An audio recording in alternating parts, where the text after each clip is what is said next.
caminar en las bendiciones de Dios. Creo que todos nosotros cuando llegamos a Cristo, nuestro anhelo es ser bendecido. Es caminar en las bendiciones de Dios, ¿no? Saber que Dios tiene bendiciones para cada uno de nuestras vidas. No solamente Dios nos da el privilegio de ser llamados, escogidos, lavados por su sangre, sino también que Él quiere bendecir nuestras vidas. Y yo quiero que vayamos a Josué capítulo 3, versículo 13. Y dice así: Josué se levantó de mañana y él y todos los hijos de Israel partieron de Sitín. Diga conmigo, Sitín. Y vinieron hasta el Jordán y reposaron allí antes de pasarlo. Este pueblo estaba a punto de entrar en la tierra prometida. Estaba a punto de alcanzar algo que habían deseado mucho tiempo. Yo no sé cómo se siente usted cuando está a punto de alcanzar una meta. ¿Cómo sintieron cuando quizás estaban a punto de lograr algo? Muchos de recibirse, que estaban estudiando, otros de recibir algún premio, algo que querían, y vio que empezamos a sentir un montón de emociones, ¿no? De nervios, porque lo voy a alcanzar, lo voy a lograr. Muchos desearon alguna vez alcanzar algo. Bueno, este pueblo estaba así, sintiendo el deseo de entrar a esa tierra prometida. Tuvieron un peregrinaje de 40 años, pero muchos se habían quedado en el camino a causa de la incredulidad. Y dice que todos estaban ahí en Sitín. Y Sitín simboliza la antesala de la bendición, un poquito antes de entrar a la tierra prometida. Pero en Sitín también podemos experimentar la inseguridad, la duda, la incertidumbre. ¿Llegaré a alcanzarlo? ¿No llegaré a alcanzarlo? ¿Entraremos? ¿No entraremos? ¿Qué pasará? ¿Qué no pasará? En Sitín también podemos soñar grandes cosas. En Sitín podemos tener grandes sueños. Pensamos que vamos a lograr grandes conquistas, cosas maravillosas, cosas grandes. En Sitín comenzamos a vislumbrar lo que Dios va a hacer, lo que Dios va a hacer con mi vida, lo que Dios va a hacer con mi familia, lo que Dios va a hacer con mis hijos. Claro que muchas veces nos quedamos en Sitín, nos quedamos soñando, nos quedamos deseando. Acá lo pongo. No está, Fernia.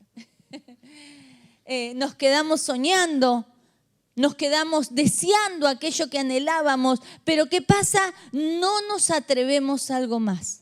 No nos atrevemos a ir por un poco más. Nos quedamos con los sueños, nos quedamos proyectando, pero no alcanzamos aquello que Dios ha preparado para nuestras vidas. ¿Por qué? Porque a veces para alcanzarlo tenemos que correr riesgos. A veces para alcanzarlo tenemos que tener una entrega mayor, una entrega superior, correr riesgos para conquistar aquello que Dios ha preparado para nuestras vidas. Pero dice que este pueblo, antes de cruzar el Jordán, estando en Sitín, dice que reposaron antes de pasarlo. Y mire lo que dice Josué 1, 10 y 11. Y Josué mandó a los oficiales del pueblo diciendo: pasad por en medio del campamento y mandad al pueblo diciendo: preparaos comida, porque dentro de 3 días pasaréis el Jordán, para entrar a poseer la tierra que Jehová vuestro Dios os da en posesión. Ellos contemplaron el Jordán y quizás veían que las aguas se acrecentaban, que el agua caía de las montañas, y veían qué difícil era cruzar ese Jordán. Y saben, muchas veces nosotros desde Sitín estamos contemplando aquellas situaciones que nos parecen tan difíciles de resolver. A veces es un diagnóstico, a veces es una situación económica, a veces es un problema de vicios, a veces es un problema familiar. Y lo miro y digo: ¿cómo va a ser Dios? ¿Y cómo va a solucionar esto? ¿Cómo va a poner su mano en esta situación? Para mis ojos es imposible. Pero lo que es imposible para el hombre es posible para Dios. Amén. Ahora, ¿cuántas veces nos quedamos ahí contemplando ese Jordán que tenemos que atravesar? Y surgen preguntas a veces de nuestras vidas hacia Dios, porque Dios nos ha dado promesas. Hay promesas de Dios para cada uno de nosotros. ¿Cuántos han creído las promesas de Dios? Amén. Mire, dice en 2 Corintios 1:20, porque todas las promesas de Dios son en Él sí y en Él amén. Por medio de nosotros, para la gloria de Dios. Esta palabra es tremenda, porque todas las promesas de Dios son en Él sí y amén. ¿Por medio de quién? De nosotros. Él cumple esas promesas por medio de nosotros para que Él sea glorificado. Y este pueblo tenía algo que hacer y era recordar la palabra de Dios. En Josué 1:13 dice: acordaos de la palabra que Moisés, siervo de Jehová, os mandó diciendo: Jehová vuestro Dios os ha dado reposo y os ha dado esa tierra. Y en esta noche te vengo a decir y a recordar que hay promesas de Dios para tu vida, que hay promesas de Dios para tu familia, que hay promesas de Dios para tu economía, que hay promesas de Dios para tu salud. Las promesas de Dios se cumplen sobre nuestras vidas. Amén. ¿Por qué? Porque Él es fiel. Porque Él es fiel. Pero acá había algo que ellos tenían que hacer: recordar. Acordaos de la palabra que Moisés, siervo de Jehová, os mandó diciendo: Jehová vuestro Dios os ha dado reposo y os ha dado esta tierra. En Primera de Reyes capítulo 8, versículos 56 y 57 dice: bendito sea Jehová, que ha dado paz a su pueblo, Israel, conforme a todo lo que Él había dicho. Ninguna palabra de todas sus promesas que expresó por Moisés su siervo ha faltado. Esté con nosotros Jehová nuestro Dios, como estuvo con nuestros padres, y no nos desampares ni nos deje. Incline nuestro oído, nuestro corazón hacia Él, para que andemos en todos sus caminos y guardemos sus mandamientos y sus estatutos y sus decretos, los cuales mandó a nuestros padres. Ahora, en primer lugar, ¿qué tenía que hacer este pueblo? Que en esta noche lo podemos tomar nosotros para nuestras vidas, para que las promesas de Dios se cumplan sobre nuestras vidas. Había algo que ellos tenían que hacer y era creer y confiar en la palabra. Y una cosa es creer en Dios y otra cosa es creerle a Dios. Muchos creemos que Dios es real, creemos que Dios existe, creemos que hay un Dios, pero pocos le creen a Dios, porque el creerle a Dios es saber que Él se va a encargar de mi necesidad, que Él se va a encargar de esa situación que me aflija. No solamente creo que existe, sino que creo también que Él está atento a lo que me pasa. Mire, dice en 2 Corintios 5:7, porque por fe andamos, no por vista. La visión nos muestra los obstáculos. Cuando usted mira, empieza a ver los problemas. Llega la boleta de la luz y dice: ¿cómo lo voy a pagar? ¿No es verdad? Pero con fe creemos que Dios va a suplir esa necesidad. Que de alguna u otra forma Dios va a proveer para aquello que estamos necesitando. Aún la fe en Dios me ayuda a no pecar, porque yo estoy creyendo que Dios es real, porque la fe me hace creer que hay un cielo, pero también que hay un infierno. La fe en Dios es la que me da la victoria, amén. Por eso ellos sabían que si Dios quería bendecir sus vidas, no había nada que pueda impedir la bendición. Cuando Dios ha determinado bendecir tu vida, nada puede impedir que esa bendición llegue a tu vida, salvo tu incredulidad, tu actitud. La fe no es un sentimiento, es la convicción, la certeza de que Dios va a obrar. ¿Cuántos creen que Dios va a obrar en este tiempo? Amén. Mire, dice 1 Pedro 5:7, echando toda vuestra ansiedad sobre Él, porque Él tiene cuidado de vosotros. Sed sobrios y velad, porque vuestro adversario, el diablo, como león rugiente, anda alrededor buscando a quien devorar. Y el versículo 9 dice, el cual resistid firmes en la... ¿Está ahí? Ahí quedo con el 9. En la fe, sabiendo que los mismos padecimientos se van cumpliendo en vuestros hermanos en todo el mundo. San Juan 16:33 dice, estas cosas os he hablado para que en mí tengáis paz. En el mundo tendréis aflicción, pero confiad, yo he vencido al mundo. Y mire lo que dice Primera de Juan 5:4, porque todo el que es nacido de Dios, el que ha nacido en la voluntad de Dios, aún esos sueños que están en la voluntad de Dios, vence al mundo. Y esta es la victoria que ha vencido al mundo, nuestra fe. ¿Cuál es la victoria nuestra? Sacudir a tu hermano y decirle, ¿tenés fe? Tenés victoria. San Agustín dijo, la recompensa de esa fe es ver lo que crees. Ahora, en segundo lugar, debemos buscar la presencia de Dios. Y este pueblo tenía que creer para poder atravesar ese Jordán. Pero también tenían que buscar la presencia de Dios. Porque mire lo que pasó. Dice en el versículo 3. Y mandaron al pueblo diciendo, cuando veáis el arca del pacto de Jehová vuestro Dios y los levitas, sacerdotes que la llevan, vosotros saldréis de vuestro lugar y marcharéis en pos de ella. ¿Y el arca del pacto qué representa? La presencia de Dios. Ahora, ellos tenían que estar atentos a lo que iban a hacer con el arca. Tenían que estar mirando el arca, la presencia de Dios. Ellos venían de una generación que no amaba la presencia de Dios. Porque nosotros podemos saber que cuando Moisés hablaba con Dios, Dios hacía milagros y este pueblo solamente buscaba milagros, pero no querían estar cerca de Dios. Tenían miedo, no buscaban la presencia, buscaban los milagros nada más. Qué bueno que eso no pasa en casa de Dios. Buscamos la presencia de Dios. Ellos le decían, que Dios hable contigo, Moisés, pero a nosotros que nos dé carne, que nos ayude, que nos bendiga, que nos dé todo lo que necesitamos.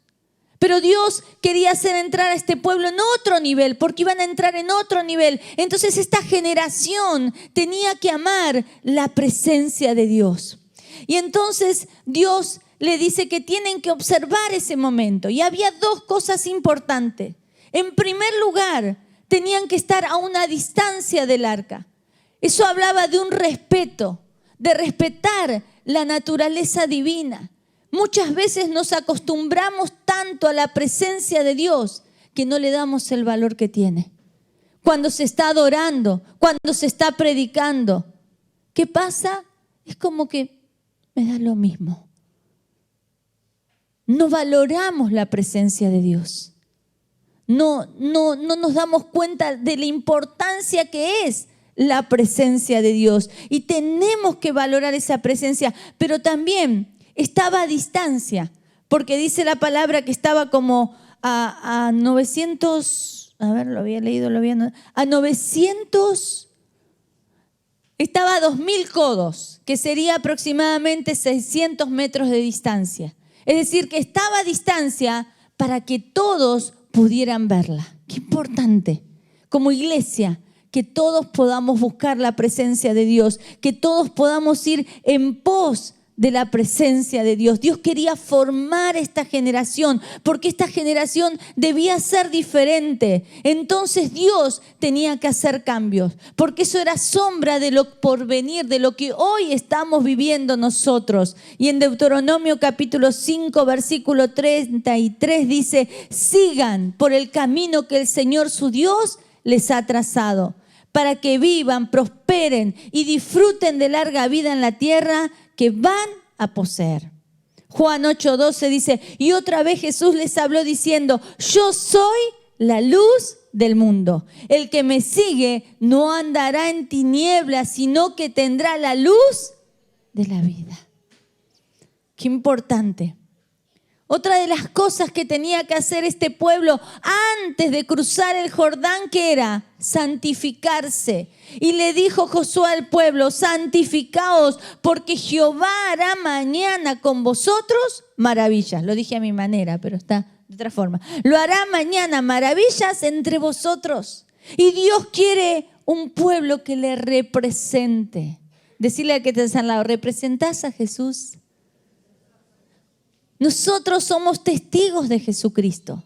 Cuando la gente nos ve a nosotros, tiene que ver a Cristo. Por eso Dios quería que este pueblo se santificara, porque este pueblo traía una conducta, herencias de pecado, conductas de pecados familiares. Ellos venían de un pueblo que era incrédulo, que se quejaban, que murmuraban, que tenían pecados ocultos, que eran idólatras. Entonces Dios tenía que cambiar en ellos eso. Algo tenía que cambiar y era a través de esa santificación.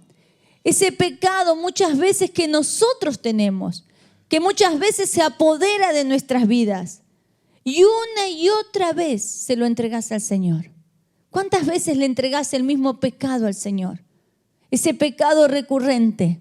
Mire, en Tesalonicenses 4:3 dice, pues la voluntad de Dios es vuestra santificación, que os apartéis de fornicación. A veces fornicamos yéndonos tras de ídolos, cosas que a Dios le desagrada. Ahora, más conocemos a Dios y más debemos santificarnos. Este pueblo traía esa iniquidad generacional. Había una iniquidad que estaba ¿dónde? En el espíritu. Esa iniquidad significa algo torcido, algo desviado. Cada uno de nosotros puede analizar su vida y su predisposición a cierto pecado y podemos saber cuál es nuestra iniquidad para poder tratar con ella. Iniquidad son conductas repetitivas. A veces podemos tener maltratos. A veces podemos tener una iniquidad de incesto, de perversión, de holgazanería, de vicios, patrones de conductas que dirigen nuestra forma de actuar. Esa semilla destructora que pasa de generación en generación. Y hay que detectarla. Decirle a quien está al lado, hay que detectarla. Porque si no la eliminamos, cada vez se arraiga más en nuestras vidas. Mire lo que dice Jeremías 17, 1-3. El pecado de Israel escrito está con cincel de hierro y con punta de diamante esculpido está en la tabla de su corazón y en los cuernos de sus altares. En otra versión dice, mi pueblo peca como por encargue. Sus jóvenes no se olvidan de pecar. Cuando hablamos de iniquidad es extirpar, es sacar ese pecado y ponerlo bajo el señorío de Cristo. En Isaías 6:7 dice, carbón encendido tomado del altar con unas tenazas y tocando con él sobre mi boca dijo, he aquí está, toco tus labios y es quitada tu culpa y limpio tu pecado. El Señor tiene poder para quitar nuestra iniquidad. Iniquidad es el carácter del pecado y se traduce en las fuentes de actos de pecado. Yo tengo que observar mis conductas. La iniquidad es la adicción al pecado. Cuando soy adicto al pecado, eso es una iniquidad. La iniquidad es algo interno que se levanta contra tu vida. Y sabes, muy importante tener esto en cuenta, sin tener una tentación externa.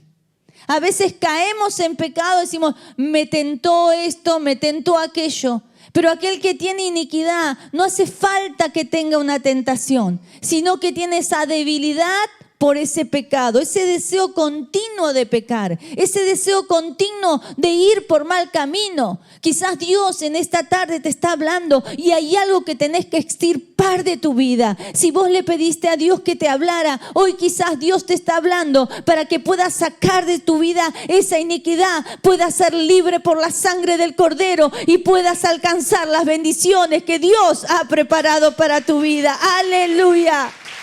La iniquidad destruye nuestras vidas.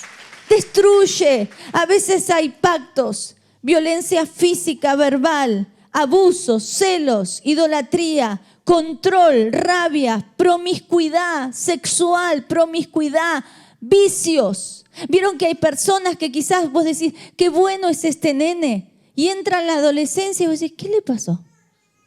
¿Qué le pasó a este chico? Y quizás son iniquidades que tienen que ser cortadas. No vio, no lo llevé a ningún lugar malo. Sin embargo, parece que se hubiera transformado en otra persona.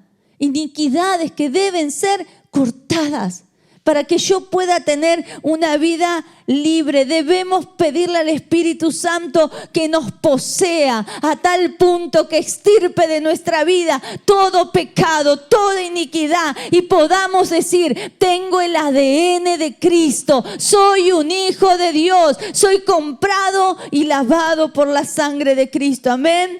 La iniquidad te impide crecer sano y de la forma correcta. Mire, recuerda el mago Simón. ¿Se acuerdan del mago Simón que estaba en la Biblia? Que él caminaba, creyó, dice. No voy a leer todo el relato porque si no se nos va a extender. Pero dice que él creyó cuando predicaron el Evangelio. Después estaba con Felipe, se bautizó. Empezó a caminar con ellos, con los discípulos. Él veía hacer milagros, maravillas. Pero de pronto vio que ellos imponían las manos y recibían el Espíritu Santo. Y este mago que había hecho tantas cosas, magia y cosas así, al ver eso dijo, esto me gusta, ¿lo puedo comprar con dinero? Y ahí Pedro, que tenía su carácter, lo mandó, ustedes saben a dónde, ¿no? Le dio una gran maldición. ¿Cómo vas a decir esto si esto no se compra con dinero? ¿Qué había pasado con este hombre? Creyó, se bautizó, caminaba con los discípulos, pero había iniquidades que estaban arraigadas en él y no había sido totalmente libre. Por eso nosotros tenemos que pedirle al Espíritu Santo que nos ayude para ser libre. Aquel que desea ser libre es libre. Es libre, porque la palabra de Dios trae libertad y el Espíritu Santo nos da el poder para que nosotros podamos ser libres de todo pecado. Mire, Proverbios 13:4 dice, el alma del perezoso desea y nada alcanza, mas el alma diligente será prosperada. Cuando uno va a la presencia de Dios y le dice, Señor, esta es mi iniquidad, yo veo mi conducta y esta es mi iniquidad, te la entrego, quemala, sacala. Va a llegar un momento que eso no va a estar más en tu vida. Dice Romanos 6:13, ni tampoco presentéis vuestros miembros al pecado como instrumentos de iniquidad, sino presentaos vosotros mismos a Dios como vivos de entre los muertos y vuestros miembros a Dios como instrumentos de justicia. Proverbios 22:13 dice, el perezoso dice, hay un león afuera, seré muerto en las calles. El perezoso dice, esto me va a terminar destruyendo, pero no lo saca de su vida. El perezoso dice, esto me domina, pero no lo saca de su vida. Esto me va a destruir a mí, a mi familia, pero lo sigue practicando. Esa es la persona perezosa, la persona que no busca de la gracia de Dios. Pero si nosotros somos diligentes en Dios, vamos a poder ser libres de todo pecado. Amén. No puedo conformarme en mi vida, debo permitir a diario esa transformación. Ahora, tenían que cruzar el Jordán. Y uno de los significados del Jordán es muerte, purificación. Romanos 12:2 dice que debemos ser renovados en nuestra manera de pensar para poder alcanzar lo que Dios tiene. Y en ese momento que tenían que atravesar ese Jordán, dice Josué 3, versículo desde el 6, dice, porque Jehová hará mañana maravillas entre vosotros. Y habló Josué a los sacerdotes diciendo, tomad el arca del pacto y pasad delante del pueblo. Y ellos tomaron el arca del pacto y fueron delante del pueblo. Y sabe, podía recordar dos escenas. El pueblo de Dios ante el Mar Rojo y esta generación frente al Jordán. Y si hacemos un paralelo y podemos comparar las actitudes de cada una de ellas, totalmente diferente. La gente ante el Mar Rojo dice que reclamaba a Moisés, maldecía, estaba desesperada. Yo creo que se empujarían, sería un desastre eso. Sálvese quien pueda, ¿no? Porque estaban desesperados y pasaron el Mar Rojo, y después que pasaron el Mar Rojo se pusieron a cantar y a bailar. Pero sin embargo, esa generación nueva frente al Jordán, después de 40 años, era diferente. Esta generación esperó el tiempo de Dios. 3 días esperaron ahí en Sitín. Luego dice que no hubo rebeldía, no había murmuración, había sujeción al líder y estaban escuchando las instrucciones. Hubo obediencia y fe. 40.000 hombres de guerra pasan al otro nivel. Luego que pasan, no hay celebración. Hay obediencia y reverencia. El desierto los formó. Segunda de Timoteo 1:9 dice: quien nos salvó y nos llamó con llamamiento santo, no conforme a nuestras obras, sino según el propósito suyo, y la gracia que nos fue dada en Cristo Jesús antes de los tiempos de los siglos. Deuteronomio 28:1 dice: y acontecerá que si oyeres atentamente la voz de Jehová tu Dios, para guardar y poner por obra todos tus mandamientos que yo te prescribo hoy, también Jehová tu Dios te exaltará sobre todas las naciones de la tierra. Ese Jordán se abrió de una forma sobrenatural. El agua caía de la montaña, tremendo. Dice que el agua desbordaba y ahí estaba por ocurrir ese milagro. Y quizás hoy Dios te pregunta: ¿cuál es tu Jordán? ¿Cuál es tu Jordán? ¿Qué es lo que tenés que atravesar para alcanzar las bendiciones de Dios? Josué 4:5 dijo: pasad delante del arca de Jehová vuestro Dios a la mitad del Jordán, y cada uno de vosotros tome una piedra sobre su hombro, conforme al número de la tribu de los hijos de Israel. Porque esto será señal entre vosotros. Cuando vuestros hijos preguntaren a sus padres mañana diciendo: ¿qué significan estas piedras?, le responderéis que las aguas del Jordán fueron divididas delante del arca del pacto de Jehová cuando ella pasó el Jordán. Y las aguas del Jordán se dividieron, y esas piedras servirán de monumento conmemorativo a los hijos de Israel para siempre. Josué 4:19 dice: y el pueblo cruzó el Jordán el 10º día del primer mes, y después acamparon en Gilgal, al oriente de Jericó. Y fue allí en Gilgal donde Josué apiló las 12 piedras que había tomado del río Jordán. Entonces Josué le dijo a los israelitas: en el futuro sus hijos preguntarán: ¿qué significan estas piedras? Y ustedes podrán decirle: aquí es donde los israelitas cruzaron el Jordán sobre tierra seca, pues el Señor, su Dios, secó el río a la vista de ustedes y lo mantuvo en seco hasta que todos cruzaran, tal como lo hizo con el Mar Rojo. Cuando lo secó hasta que todos terminaron de cruzar, lo hizo para que todas las naciones, escuche, para que todas las naciones de la tierra supieran que la mano del Señor es poderosa, y para ustedes temieran al Señor su Dios para siempre. Gilgal es el comienzo del pueblo de disfrutar de la tierra prometida.